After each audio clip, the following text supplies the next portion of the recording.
Hi, my name is Rick Moonen. I'm the executive chef and owner of RM Seafood, a fully sustainable seafood restaurant in the heart of Las Vegas, Nevada. My definition of sustainability is not taking an active role in the extinction of a species. Right now we have 7 billion people living on this planet. 1 billion of those are either malnourished or starving. By the year 2050, it's projected there'll be 9 billion people. How are we going to feed the planet going forward? From this moment on, every decision that we make has to be a thought behind it of how we're going to make sure that this planet is capable of producing food to keep us healthy. It's the truth.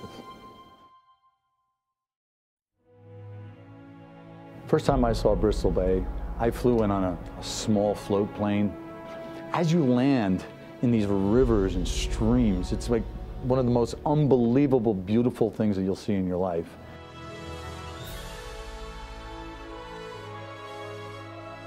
My jaw dropped. I thought I was looking at a postcard. The waters were so pristine, it was so untouched by man that I felt as if I had found the Garden of Eden. It was just unbelievable.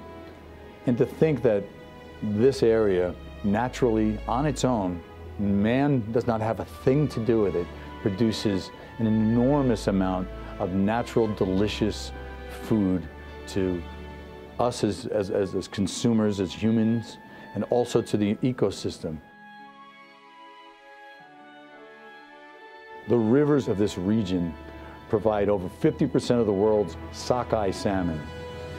Sockeye salmon is one of the last 5 remaining wild species of salmon available to us, and it's one of the most delicious fish in the world.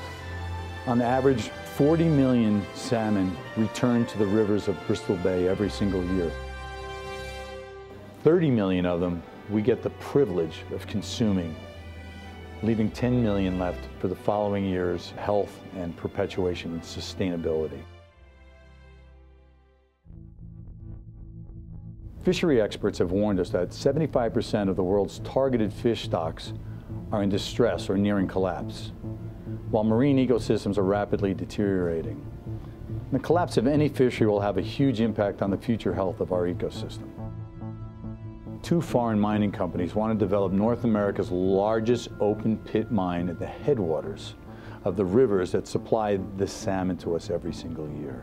Pebble Mine would be 2 miles wide, 2,000 feet deep, and would provide gold and copper for a finite period of time while digging up 10 billion tons of toxic mine waste and affecting the pristine habitat that these salmon rely upon for survival. I mean, look, you're going to dig this huge hole in the middle of this beautiful, pristine area. Well, if you're going to take something out, it has to go somewhere. That's going to be 10 billion tons of waste rock that is laden with sulfuric acid and other chemicals that's needed in order for the process of removing the gold and copper. Well, it has to be stored somewhere. They're going to build this gigantic dam between 2 natural mountains to just house this 10 billion tons of waste. And that's there forever, leaching its way into that ecosystem. It's right there at the headwaters of one of the most productive places on Earth. Bristol Bay is a very wet and porous place. It's connected by rivers, streams. Just below the surface of the land is marshy. It'd be very, very difficult to contain any kind of toxic intrusion. It's going to affect an entire portion of the ecosystem.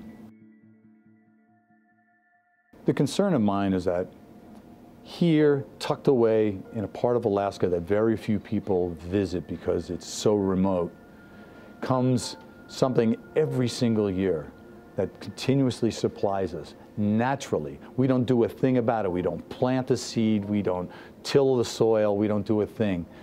Yet by putting in Pebble Mine, we will have a potential devastating effect upon one of the last resources left.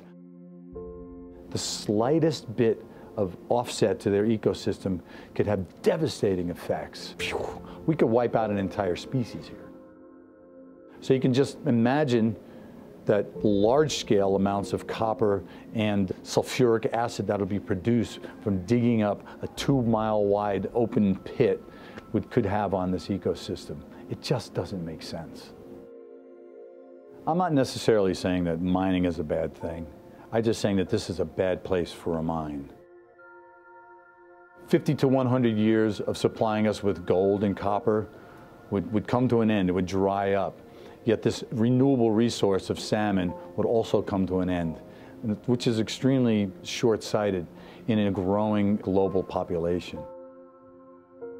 We don't even know how we're going to feed the planet going forward as it is. This is one of the last natural supplies of excellent food for us, yet we're being very short-minded about consideration of a short-term mine opportunity. We all know the story about Midas and how he was so greedy and wanted so much that gold that when he touched it, everything turned to gold, and everybody starved to death because you can't eat gold. You can eat salmon. We're going to all look fantastic, shiny gold and copper, as we run out of food. It just doesn't make any sense. My name is Paul Greenberg. I'm from New York City. I'm the author of the book For Fish. And for me, Bristol Bay is about saving probably the purest, most healthy, most nutritious protein on Earth. And it's a wild protein, and in fact, it's actually about saving the last wild food. I'm Ken Baldwin. I'm a guide for the Rainbow Bay Resort in the Bristol Bay watershed. I've been there about 10 years. And I'm telling you, we got to protect that area. We got to protect it from any mining that's going in, because if the salmon goes, there goes Alaska. And this is, it's not said in any poetic way. It's literally a fact. There's no salmon. You can say goodbye to the grizzly bears. You can say goodbye to the brown bear. You can say goodbye to the eagles. You can say goodbye to that environment, because the salmon is the lifeblood of that watershed. You can't do something that big and not affect the environment. I'm Rachel Finn. I live right outside of Lake Placid, New York. I spent 12 years guiding float trips in the Bristol Bay, and the Pebble Mine proposal is just unfathomable, really. I can't even believe that somebody would think of putting that type of mine in that area. It needs to be protected. You know, the greatest wild salmon run in the world. Everything about it is wrong. The EPA needs to fix it. Hi, I'm Brett Beerhusen. I'm a commercial fisherman in Bristol Bay, and we should save this beautiful place. It's where my family started fishing, it's where my family continues to fish, and it's where 1,800 other people are commercial fishermen. It's a huge industry in Alaska. It represents $300 million in our economy, and it represents my livelihood. Hi, I'm Donnie Ottaway. I'm a trout bum and firefighter from Denver, Colorado. I'm fishing the great waters of Bristol Bay, and I want to see them to stay pristine, as beautiful as they are. And I'm totally against the Pebble Mine, and I hope that the governor and the citizens of Alaska realize what a precious thing they have and how valuable it is. My name's Reed Ten Clay, and supporting Bristol Bay is important to me and my family because we've been fishing commercially in Bristol Bay for over 60 years, and by protecting this resource, we'll be able to keep fishing for generations to come. My grandma, my mom, my dad always told me that Bristol Bay was very rich, and I really believe it. We are truly rich in natural resources, and it's worth protecting. Why do we want to save Bristol Bay? For this guy. This guy is our future generation. He's going to be fishing there. Bristol Bay, Alaska is one of the most gorgeous, untouched, pristine parts of the United States of America. We need to protect our last sustainable seafood sources while we still can. Well, what salmon consumers, chefs, and everyone can do is send a message directly to President Obama by logging on to www.savebristolbay.org and encouraging the Environmental Protection Agency to bring a halt to Pebble Mine. It's a critical point right now. This is where we can take things and change and turn it around. The Environmental Protection Agency, with the Clean Water Act, can put a halt to the development of the permits that are needed in order for this mine to reach fruition. You can also join Save Bristol Bay on Facebook and Twitter, keeping on top of current affairs. And last but not least, you can also vote with your fork. If you see Bristol Bay salmon on a menu, buy it, support it, It may be one of your last opportunities. Protecting Bristol Bay is a smart way of protecting our nation's health and economy and doing it in a delicious manner.